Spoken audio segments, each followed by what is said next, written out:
এত লম্বা কবরের জিন্দেগি কেমনে পার হবেন বলেন তো? নূহ আলাইহিস সালামের জামানায় যারা মারা গেছে তারা আজ কত হাজার বছর কবরে পড়ে আছে। ইব্রাহিম আলাইহিস সালামের জামানায় যারা মারা গেছে তারা আজকে কতদিন কবরে পড়ে আছে। হ্যাঁ, আবু জেহেল আজকে কত বছর কবরে পড়ে আছে? 1450 বছর, আরো বেশি, 1450 বছর ধরে পড়ে আছে কবরে। এরপরে তো হাসরের মাঠ, এরপরে তো ফুলসেরাত, এরপরে তো জাহান্নাম, আর তো রইছি।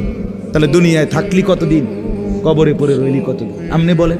আবু জেহেল দুনিয়াতে ছিল 800 বছর, কথা কন না? আবু লাহাব দুনিয়াতে জীবিত ছিল 900 বছর, তো কবরে আছে কত বছর? তো